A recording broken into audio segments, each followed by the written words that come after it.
একদম সত্য কথা বলছো যে বিয়া কইরা তোমার হক দিতে পারি নাই, স্বামীর অধিকার তুমি পাও নাই, বুয়ের হক আমি দিতে পারি নাই। তবে বিশ্বাস করো, যত দিন বাইসে আছি এই বুকের মধ্যে তুমি থাকবা, যত জীবন বাইসে আছি তোমার সাথে সংসার করার ইচ্ছা, সুস্থ যাতে থাকো এই জন্য দোয়া করি। আরে শোনা, তুমি আমার বাচ্চার মা হইছো, তোমার 14 গোষ্ঠী তৈয়া তুমি আমার বাড়িতে থাকো, সবাই তোমার মানে সবাই যদিও তোমার অবহেলা করে, কিন্তু এই প্রবাসী স্বামী কখনো তোমাকে অবহেলা করে না।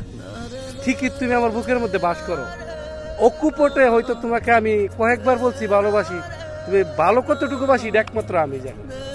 যত জীবন বাইসে আছি তোমার নিয়েই থাকবো, যা কিছু করি তোমার নিয়ে থাকবো। তবে একটু অনুরোধ রইল, ভরসা রাখো, বিশ্বাস করো। বিশ্বাসে বস্তু মিলে তর্কে বহুত, অবিশ্বাস কখনো করবা না। তোমাকে যেরকম অন্ধের মতো বিশ্বাস করি এই প্রবাসী স্বামী, তুমি ওই প্রবাসীকে অন্ধের মতো বিশ্বাস করবা। একমাত্র বউ যে কিনা স্বামীর কষ্টটা বুঝে, স্বামীর কষ্টে দুঃখের দিনে সুখের দিনে থাকে, তেমন আমিও হাজার কষ্টের মাধ্যমে তোমার পিছনে আমি না থেকে তোমার সামনে বুকটা খুইলা দাঁড়ায় থাকবো, যে তোমার স্বামী আছে তুমি কখনো চিন্তা করবা না। বিশ্বাস করবা, অন্ধের মতো বিশ্বাস করে, এতটুকু চলবে।